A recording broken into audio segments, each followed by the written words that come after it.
numa gaveta de armário, protegidas por um plástico. Assim, longe dos museus e dos olhares de admiração, estão guardadas algumas das maiores relíquias do futebol brasileiro.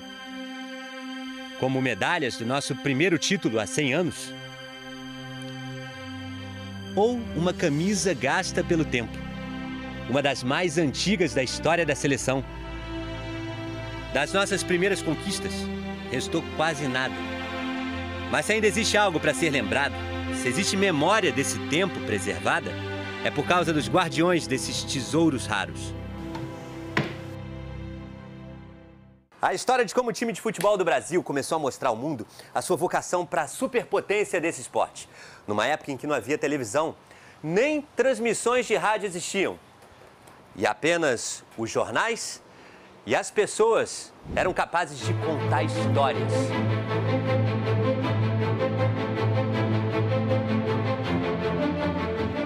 Foi em maio de 1919, 6 meses após o fim da Primeira Guerra Mundial.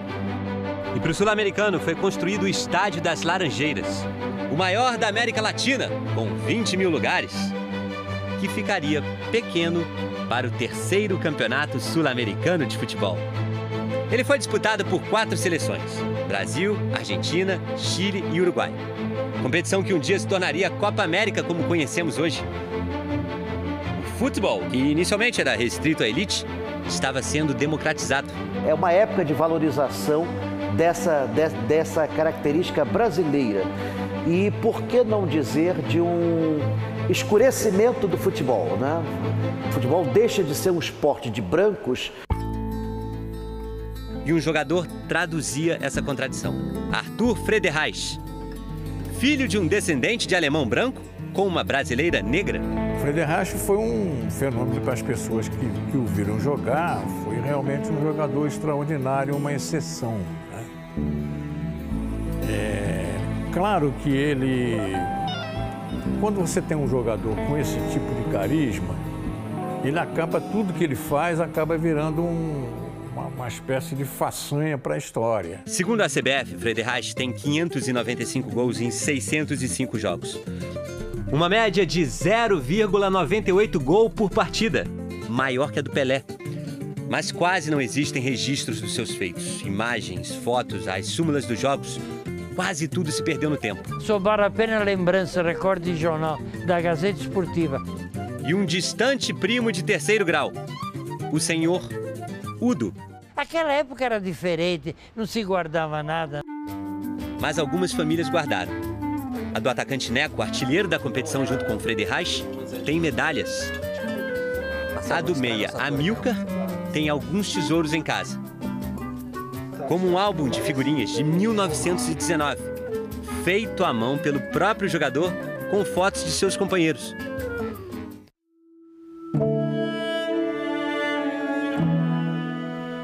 Aquela seleção terminou o sul-americano empatada com o Uruguai. E os 2 times fizeram a decisão num jogo extra.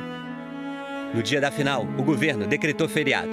5 horas antes do jogo começar, as arquibancadas e gerais das Laranjeiras já estavam cheias.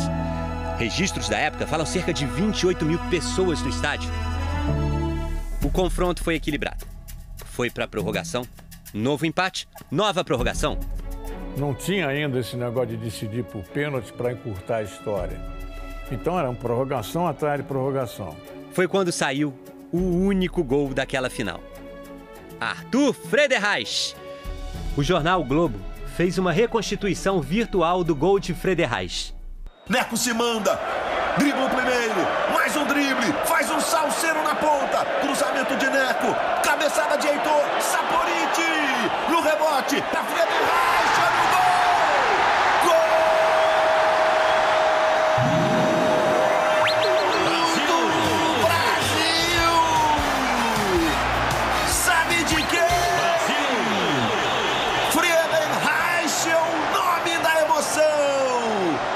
Dizem, contam, né, que as chuteiras dele ficaram expostas numa joalheria da Rua do Ouvidor. Ele teria sido carregado também por uma multidão. Foi a primeira vez que o povo carregam um jogador como um ídolo e tal. Quebrando uma hegemonia de títulos de argentinos e uruguaios, o Brasil se tornava campeão do Sul-Americano de futebol. E lembra dos tesouros da família do Amilcar? O maior deles é esta camisa. Amilcar foi campeão em 19 e 22. Sua família garante. Essa é a camisa usada por ele no primeiro título da seleção. Então eu acredito que essa camisa pode ser que tenha até mais de 100 anos, mas que foi a camisa da final da Copa Sul-Americana de 1919. Pelas características que a gente pôde observar, a camisa lembra mais o modelo usado no Sul-Americano de 22.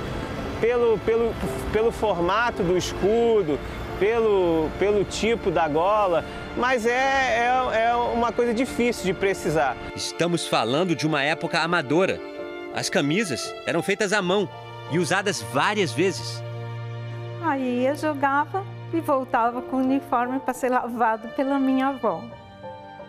19, 22, difícil saber. Certeza mesmo é que a camisa de Amilcar é uma relíquia. Dá para dizer que essa camisa é a mais antiga que se tem conhecimento, assim, a camisa mais antiga da seleção brasileira. Se for 19, tem 100 anos, né? E se for de 22, quase 100, 97. Então, a camisa é uma raridade, sem dúvida nenhuma. O meu avô me deu. Meu avô me deu quando eu era menino. Ele falou, a camisa é sua. Por quanto o senhor venderia essa camisa? Olha, ela não tem preço, porque ela não está à venda. Por dinheiro nenhum.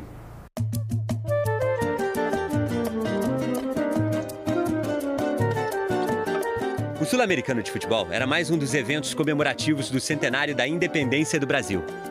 É apresentado ao público uma novidade que depois vai ter grande repercussão em todos os campos, mas principalmente no esporte, chamada rádio. O Sul-Americano foi novamente disputado no Estádio das Laranjeiras. E desta vez com 5 países participantes. Os 4 que estiveram em 1919 e mais o Paraguai. Frederich, contundido, só conseguiu jogar os 2 primeiros jogos da competição. E com a curiosa campanha de 3 empates e 1 vitória, o Brasil chegou à final contra o Paraguai, derrotando o adversário por 3-0. 2 gols de Formiga e 1 do Neco. Mas jogador, naquela época, não ganhava prêmio por isso. E se ganhasse, talvez, nem desse tamanha importância assim. Essas medalhas, elas ficaram com a minha avó, porque ela escondeu do meu avô, porque em 32, na época da Revolução, as pessoas doavam ouro para o bem de São Paulo. Doavam alianças, correntes, e meu avô queria doar todas as medalhas. E a minha avó guardou, porque era uma recordação, uma lembrança que, até porque eles nem ganhavam para jogar, é o que eles tinham. Mas depois daquele campeonato de 22, demorou ainda 27 anos para que a nossa seleção voltasse a conquistar um campeonato novamente. E das Laranjeiras para São Januário. Aqui foi a estreia do Campeonato Sul-Americano de 49. Brasil 9, Equador 1.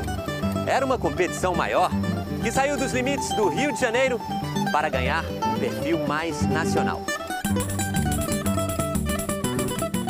Jogos no Pacaembu e na Vila Belmiro, em São Paulo.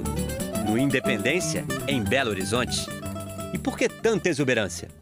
Nós tínhamos saído da Segunda Guerra Mundial, nós queríamos aparecer, agora que a Europa estava destruída, como a grande nação emergente em todos os sentidos. E tínhamos que mostrar que éramos capazes de grandes realizações. E nos metemos a fazer a maior de todas, que foi o estádio do Maracanã. O maior estádio do mundo só ficaria pronto para a Copa de 50. No Rio de Janeiro, os jogos foram disputados em São Januário. Em 49, o Brasil começa dando goleadas homéricas aqui, né?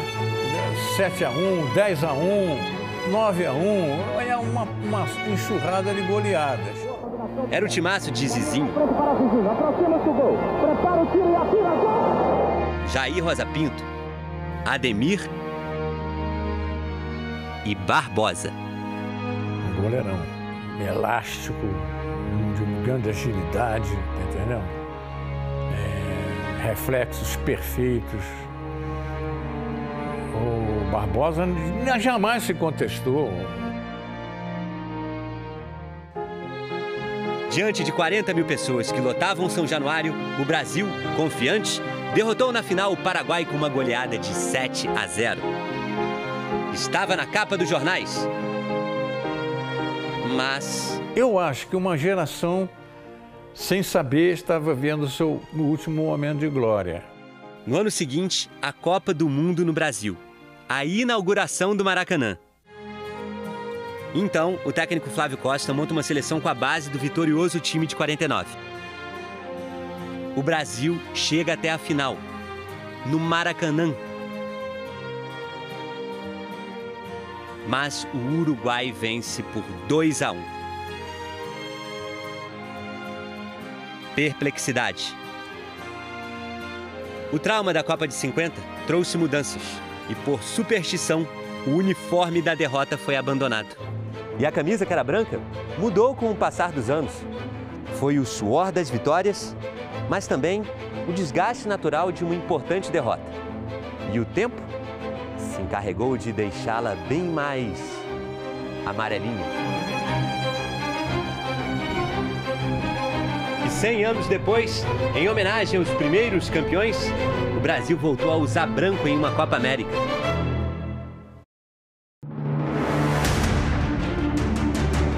E daqui a pouco, a Copa América vencida pelo Brasil no Maracanã. Olha o cruzamento para Romário! O Brasil já estava 40 anos sem vencer. Então a expectativa era grande. Mas a campanha começou com ovada na cabeça e até bandeira queimada pela torcida.